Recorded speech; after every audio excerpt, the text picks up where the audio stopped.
morning, everyone. Happy Easter for those who celebrate, and happy Sunday Live Dharma for those who don't. In the scriptures of the Founding Master, Sotaesan gives this guidance on applying Ilwan Song, the Dharmakaya Buddha, in one's everyday life. He instructs, first, each time you encounter the Ilwan Song, you will take it as a hwadu for seeing the nature and attaining Buddhahood. Second, you will take it as a model in order to keep on practicing consummately in your ordinary lives, like Ilwan Song. Third, you will take it as an object based on truth that you keep on believing in, knowing that all things in the universe have the actual authority to bestow direct blessings and harm. Those of you who have understood this truth will venerate Ilwan Song each time you encounter it, as if it were a portrait of your parents. This passage led me to some rich contemplation, guided by my teachers. My first learning point was discovering what a hwadu was. The term comes from the Chinese hua tu, which can be translated as word head, head of speech, or the point beyond which speech exhausts itself. It is a tool to be used as a focusing point for contemplation or meditation, similar to a koan.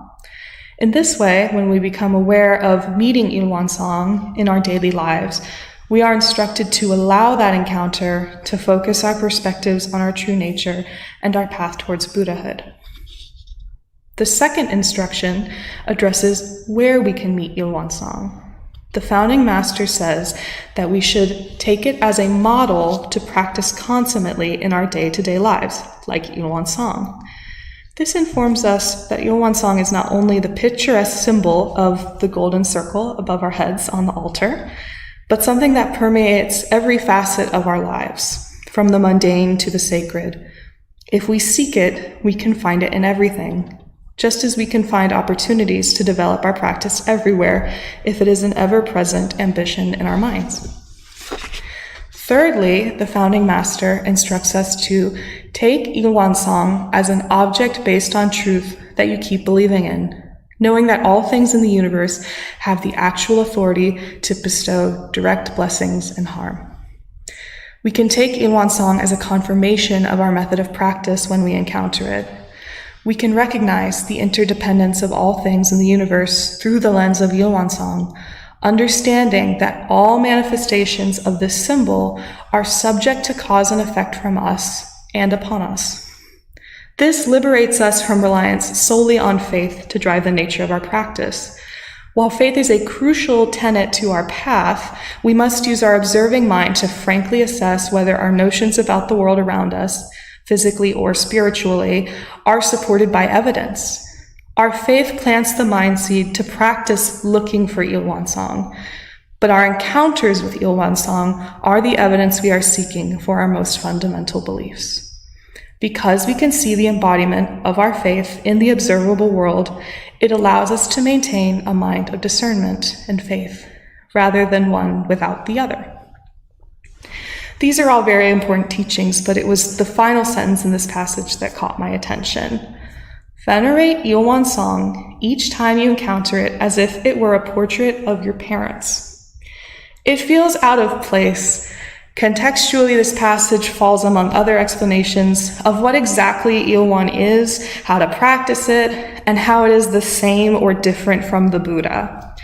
It's a rather cosmic discourse, especially for a chapter on doctrine. So why, in this examination of voidness, symbology, and transformations of the ultimate, have we suddenly come back to parents?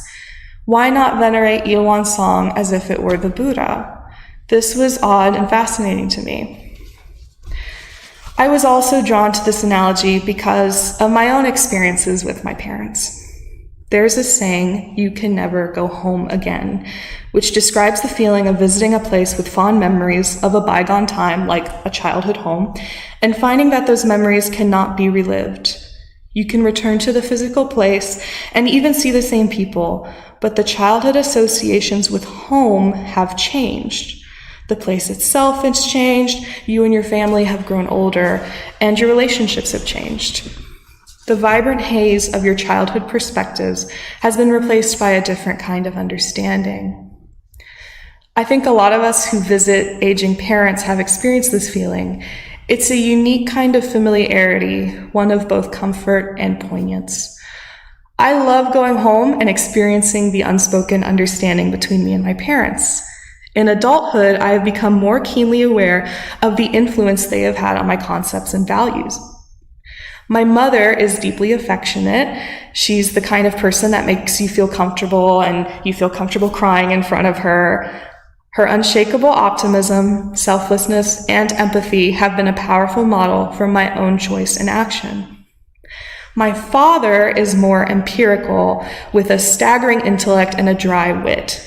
He always encourages inquisitions of one's own emotions and intentions, and I've often received transformative perspectives from him in the form of just a few carefully chosen words.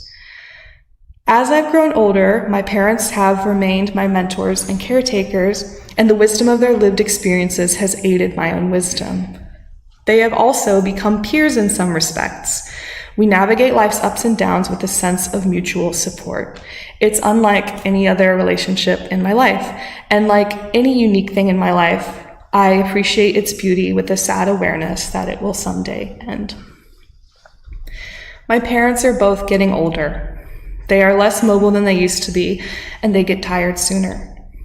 Occasionally, in my visits home, I am reminded that my parents will die, likely during my lifetime.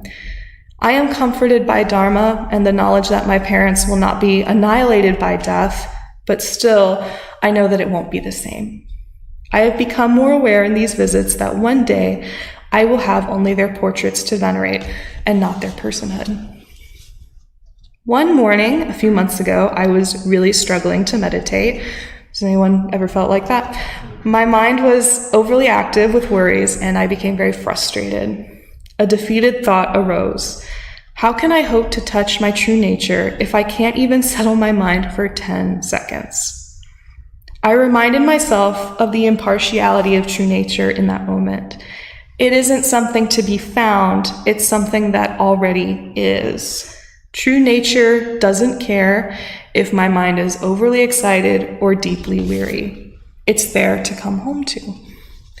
Isn't that what home is? A place where you don't have to become anything or be anyone but yourself? That moment, I remember, felt like a warm hug from my mom. It felt like being a little kid, coming home giddy after a play date or teary-eyed after a hard day at school. The consolation of home and of my parents was a constant in my childhood, regardless of which facet of myself was dominant that day.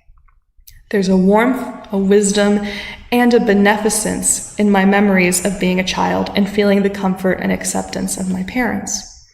Whatever has happened that day, that month, that year, in my mind, I can rest comfortably with my true nature, like a child going home.